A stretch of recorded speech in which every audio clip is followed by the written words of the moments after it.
Do you know what your company's number one competitive advantage is? It's not your products or services, or your business model, or even your name.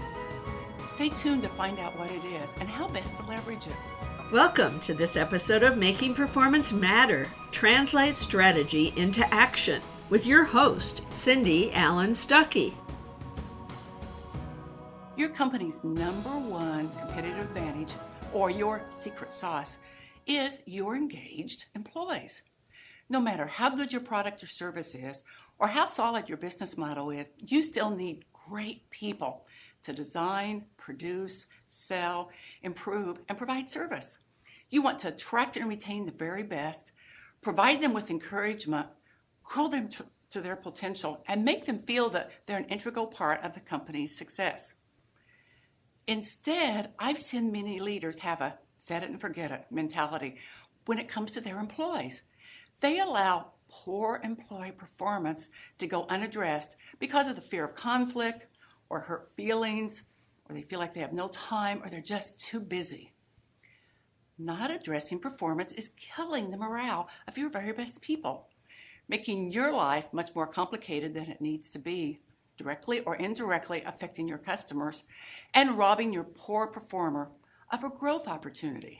Doesn't it make sense that if your people are your biggest asset, that you should be trying your very hardest to set your employees up for success? That means addressing poor performance. Before we go into how to address poor performance, I want to define two terms: intent and impact. Intent is what I say or do, something that I know.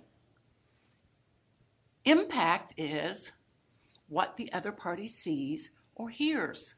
Now we judge ourselves based on our intentions, and we judge others based on their impact.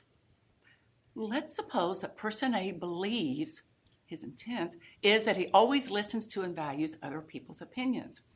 But the perception or the impact of others is that he's always in a rush and doesn't listen. This creates a gap between person A's intent and his impact on others. You need to provide feedback so that person sees the difference between his intent and his impact. Here is a 5-step process to help you address poor performance.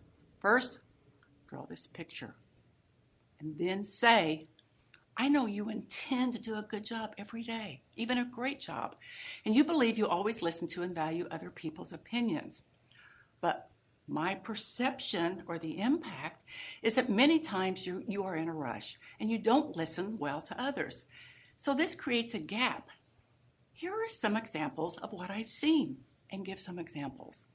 Now be prepared. This can come as a shock. You may hear, you don't know who I really am at all, or I'm not like that. That's not what I intend, or even, why would you say this? Your next step or your fourth step is say, I'm sure that's not what you intended, but put yourself in my place. What would you think the intent is if someone is always in a hurry and appeared not to listen?